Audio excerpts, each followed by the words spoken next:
Buenos días, licenciado. Buenos días, compañeros. Hoy voy a exponer el área de métodos y técnicas de la investigación. El eje temático a desarrollar será Introducción a los problemas generales de la filosofía de conceptualización y problematización de los siguientes conceptos. Mi nombre es Dina Jimena Limachi Huanca.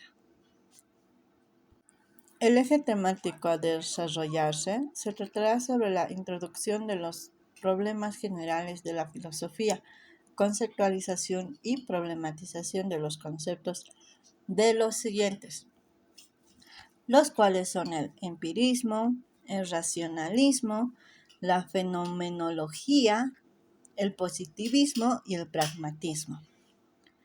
Acompáñenme, por favor. Vamos a partir del empirismo. El empirismo es una teoría filosófica que consiste en experiencia y la percepción sensorial como un mejor camino para y hacia la verdad. Pero para poder saber y comenzar bien este concepto, ¿qué es el empirismo? El empirismo es una realidad experimentada, es como la base de todo conocimiento, tanto en su origen como en su contenido, ya que la mente humana debe partir del mundo de lo sensible. O sea, nos estamos refiriendo que debería partir de lo percibido, o mediante de los sentidos, para después formar ideas y conceptos. El pensamiento empírico tiene raíces en la antigüedad clásica, especialmente en la obra de Aristóteles y de otros filósofos grecorromanos. En ese entonces se entendía lo empírico como un conocimiento útil y técnico de los médicos, arquitectos y artesanos en general. Sin embargo, el empirismo surgió como un movimiento filosófico en la Edad Moderna, a un punto final de un proceso de pensamiento iniciado en la Baja Edad Media. En ese momento, las nuevas teorías filosóficas y la revolución científica estaban renovando el pensamiento del Occidente. ¿Para qué? Para poder proponer dos métodos de investigación, los cuales son Descartes y Banco, y dos modelos de pensamientos filosóficos, el empirismo y el racionalismo. El empirismo fue particularmente desarrollado por distintos filósofos ingleses, la razón por la cual a menudo se habla del empirismo inglés. El empirismo se caracterizó por lo siguiente: la realidad sensible, el conocimiento subjetivo, el racionalismo y el historismo. La realidad sensible y perceptible como origen de toda idea, es decir, que el mundo primero se percibe y luego se piensa o imagina. En otras palabras, el ser humano aprende a través de sus sentidos. El conocimiento es subjetivo, ya que nace con la mente en blanco y luego se van adquiriendo conocimientos a partir de las experiencias, ya sean internas, los cuales serían los pensamientos, emociones, etcétera, y las externas serían experiencias materiales y físicas.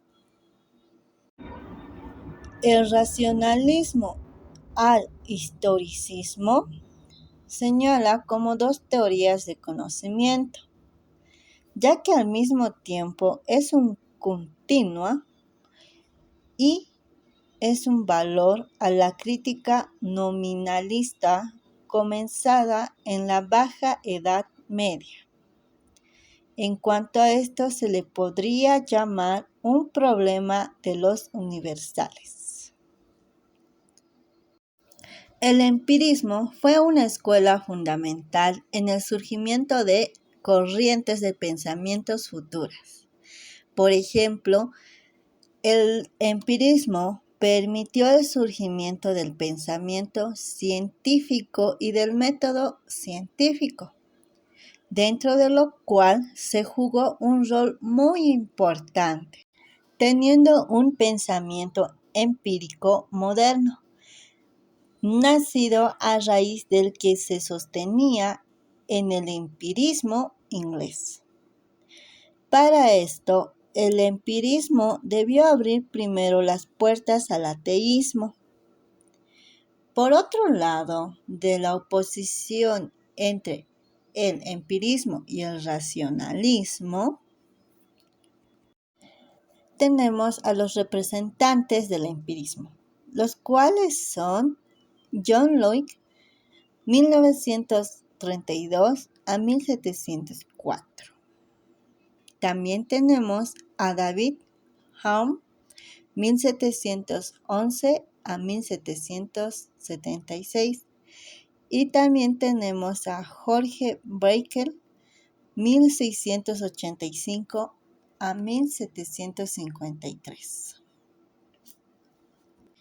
Para terminar, el empirismo y el racionalismo eran dos vértices radicalmente opuestas, ya que eran hijas de dos del escepticismo.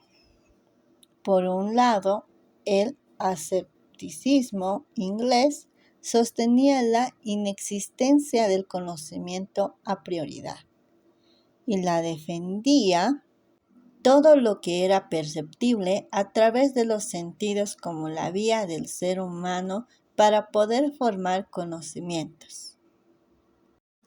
Por el contrario, el racionalismo defendía a la razón y en el intelecto como vías de construcción de conocimiento.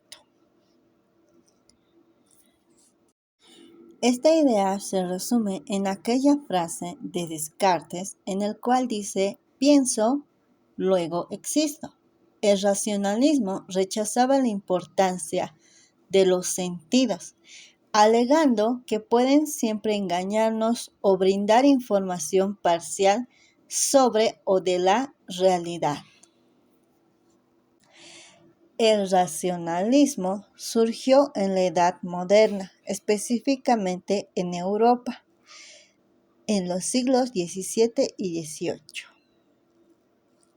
El racionalismo defendía al postulado de que el conocimiento humano previene de su capacidad para razonar, algo que constituía en sí mismo un cambio de pensamiento sustancial respecto al de las épocas pasadas. La consecuencia de esta corriente filosófica solo pudo surgir después de los importantes cambios culturales que se dieron en el Occidente durante el Renacimiento y en el fin de la Edad Media.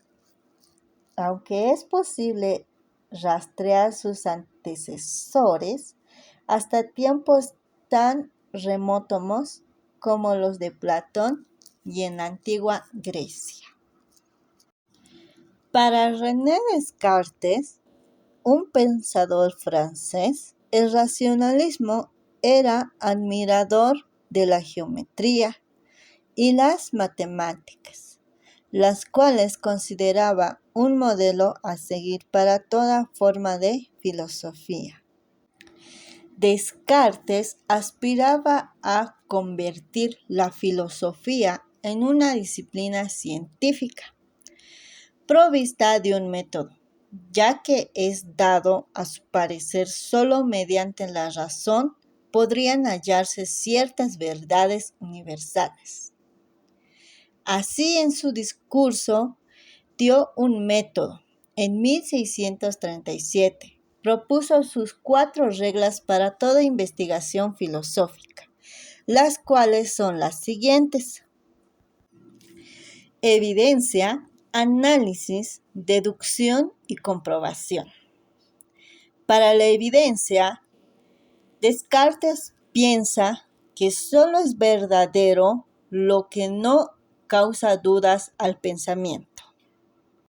Para el análisis, Descartes piensa que entender algo es reduciéndolo a sus partes constitutivas. Para la deducción, Descartes piensa encontrar las verdades complejas a partir del simple conocimiento.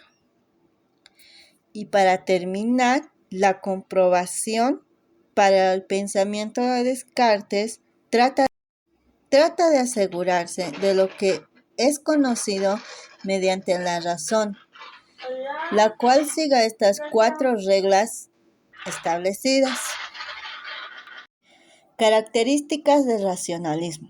El racionalismo se caracterizó por lo siguiente: el sostener la razón y el pensamiento como una fuente de todo conocimiento humano.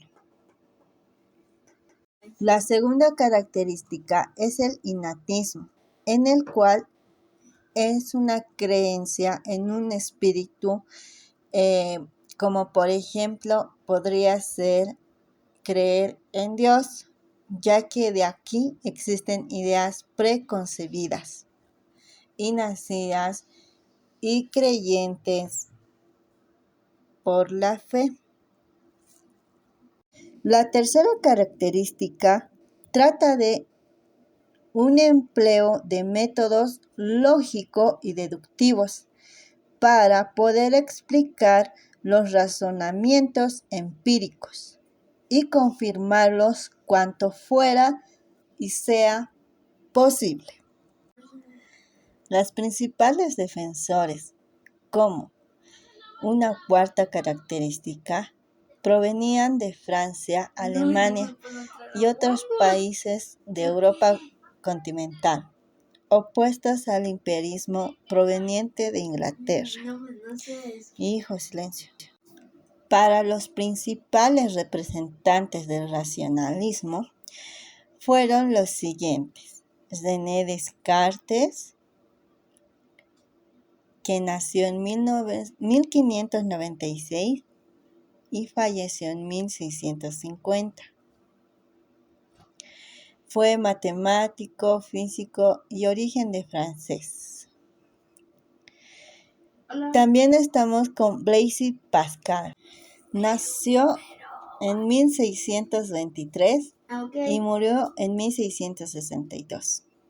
También tenemos a Baruch Spinoza, que nació en 1630 y falleció en 1677.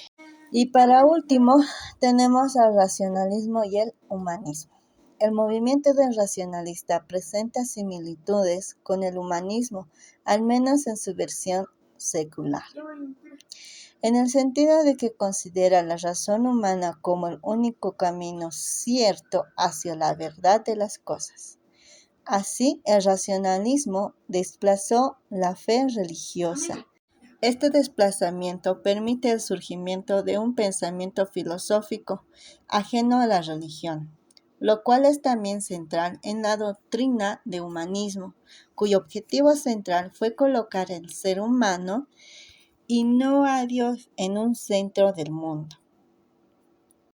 Esto no significa que el racionalismo fuera ateo, ya que no descartaba ni afirmaba a prioridad la existencia de Dios. En cambio, el humanismo secular proponía una visión revalorizante y digna del ser humano, para lo cual es fundamental una visión racionalista, aunque en ella también tenga una importancia el asunto ético del ser humano, cosa que los racionalistas no contemplaban. De ese modo, no todo racionalista vendría siendo un humanista.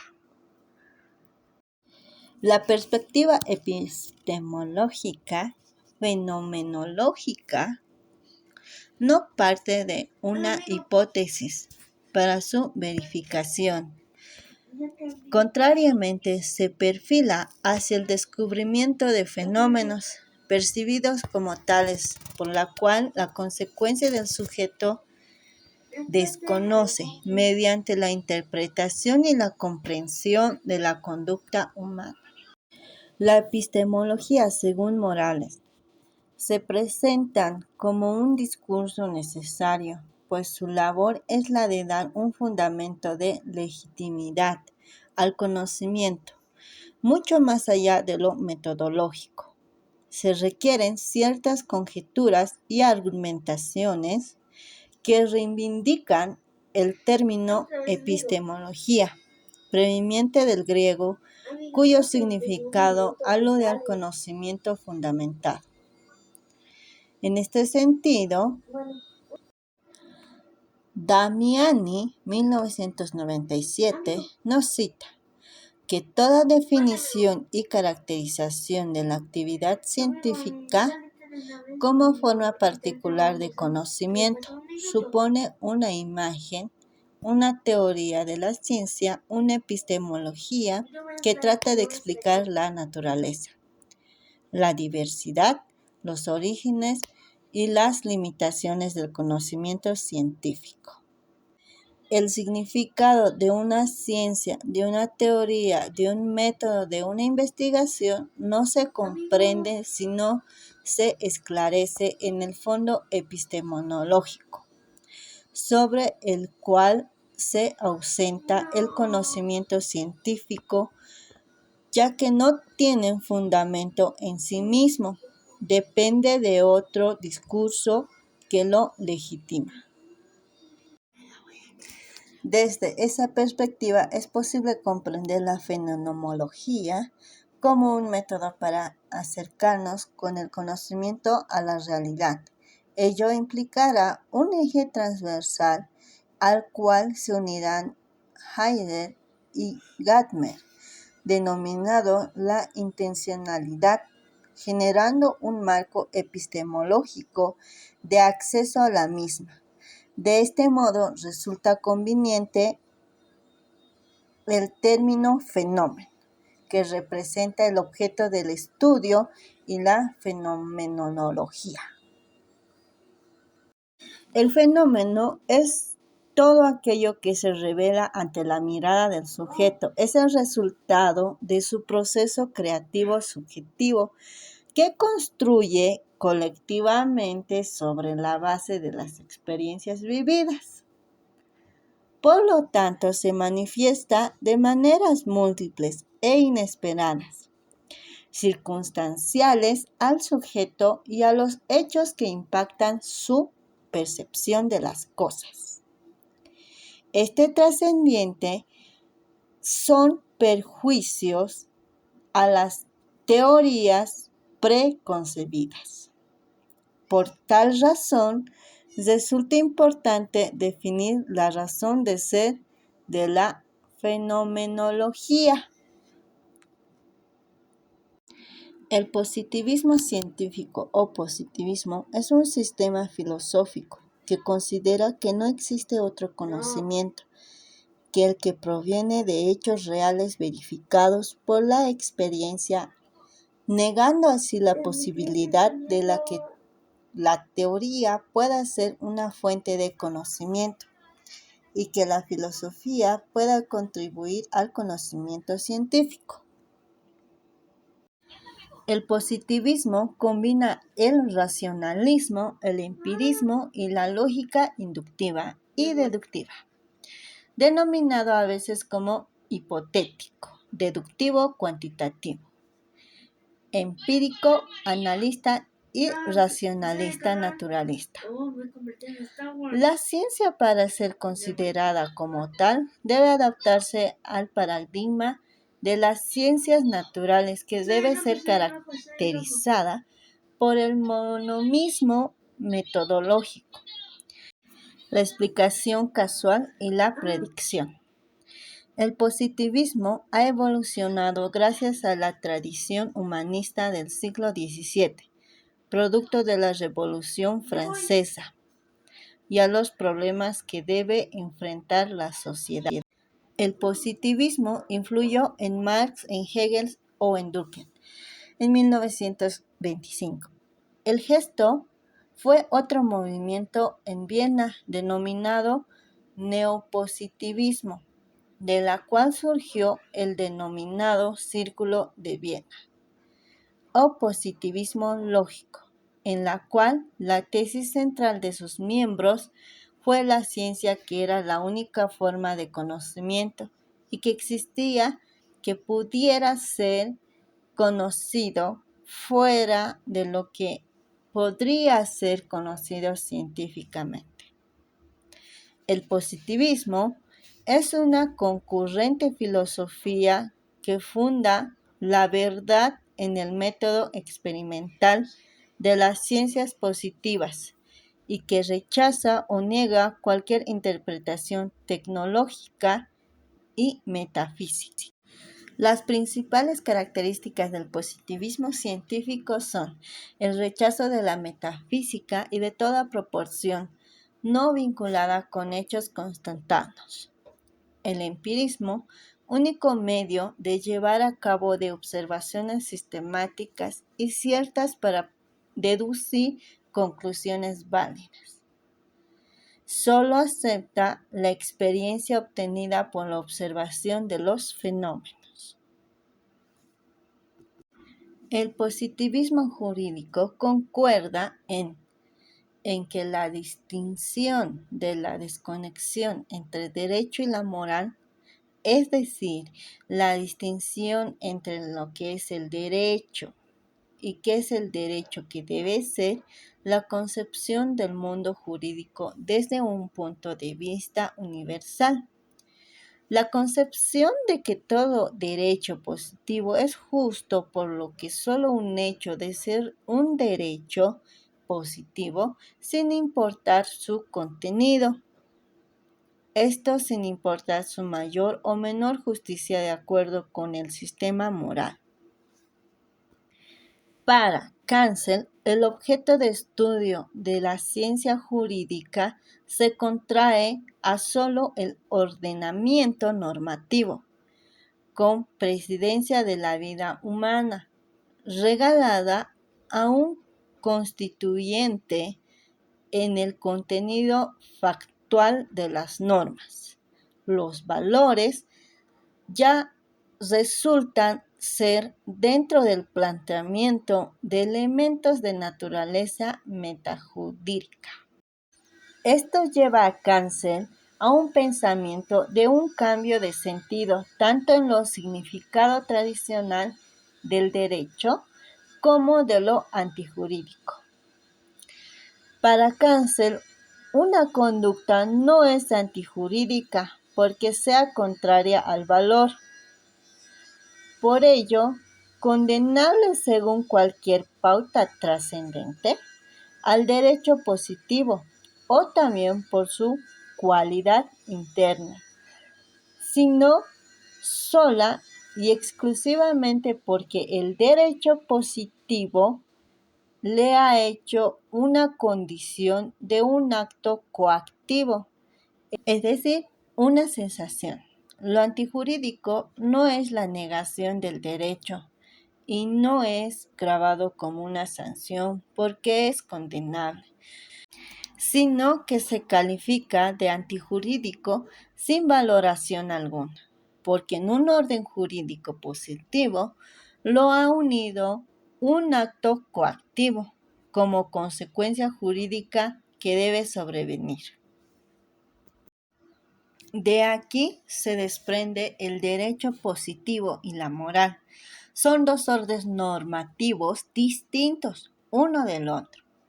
Esto significa que sea el renunciar a un postulado del derecho debe ser normal, puesto que precisamente solo considerando al orden jurídico como distinto de la moral, cabe calificarlo de lo bueno o lo malo.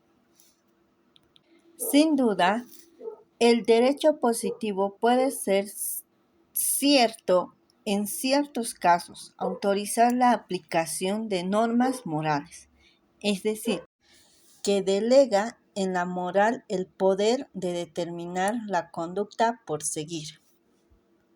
Pero desde que una norma moral es aplicada en virtud de una norma jurídica, adquiere, por lo cual la circunstancia, el carácter de una norma jurídica. Los únicos juicios de valor de la ciencia del derecho podría pronunciar teóricamente son aquellos que comprueben la conformidad o oposición entre un hecho y una norma jurídica. El hecho sería entonces declarado lícito o ilícito, legal o ilegal, constitucional o inconstitucional, según Vázquez, 2015. El pragmatismo es un concepto bastante utilizado, extendido no solo en la filosofía, sino en muchos ámbitos de la vida social. El pragmatismo da un significado de identificación como una actitud transformado y aplicado en muchas maneras distintas. A lo largo del tiempo nos hemos servido y dado de cuenta de muchas herramientas para asegurar que podemos adoptar al entorno, ya que podemos hacer el uso de sus elementos, es decir, que con estos elementos podemos llegar a sobrevivir. Sin duda, muchas de estas herramientas han surgido de la filosofía, de la ciencia, precisamente del pragmatismo, que sugiere que la principal tarea de la filosofía y de la ciencia debería ser generar conocimientos que sean pragmáticos y útiles a dichos propósitos. En otras palabras, la máxima del pragmatismo es que la hipótesis debería trazarse de acuerdo con las que serían sus consecuencias prácticas. Esta sugerencia ha tenido recuperaciones en conceptos e ideas más específicas. Por ejemplo, en la definición de la verdad, en cómo delimitar el punto de partida y de la investigación, y en la comprensión y importancia de nuestras experiencias. El pragmatismo también cuestiona la separación que la filosofía moderna había hecho entre la cognición de la experiencia. Según el pragmatismo, señala que la experiencia en su proceso mediante en el cual obtenemos la información que nos ayuda a reconocer nuestras necesidades. Por eso el pragmatismo se ha considerado en algunos contextos como una forma de empirismo. El pragmatismo nos explica a través de la experiencia lo que nos da el material para crear un conocimiento, pero no porque contenga por sí misma una información especial, sino porque adquirimos esa información cuando entramos en contacto con el mundo exterior, es decir, cuando interactuamos y lo experimentamos. Y es así nuestro pensamiento que construye cuando experimentamos cosas que suponemos que están causadas por los elementos externos, pero que en realidad adquieren sentido solo al momento en el que las percibimos mediante nuestros sentidos. Ya que al experimentar no somos agentes pasivos, que solamente recibimos estímulos externos, sino que somos agentes activos, ya que al experimentar vamos interpretando. De aquí mismo se ha derivado una de las críticas del pragmatismo. Para algunos les parece mantener una postura escéptica hacia los experimentos del mundo. Para terminar, el pragmatismo deja de poner atención a la sustancia, la esencia, la verdad absoluta o la naturaleza de los fenómenos para entender a sus resultados prácticos. Así el pensamiento científico y filosófico ya no tienen como finalidad conocer verdades metafísicas, sino generar herramientas necesarias para que podamos hacer uso de lo que nos rodea y adaptarnos en ello, según lo que se considera de acuerdo. En otras palabras, el pensamiento solo es válido cuando es útil para asegurar la conservación de ciertos modos de vida y sirve para garantizar que tendremos las herramientas necesarias para adaptarnos a ellos. Dado que la filosofía y el conocimiento científico tienen un propósito principal, lo cual es detectar y satisfacer necesidades. Muchas gracias y hasta pronto.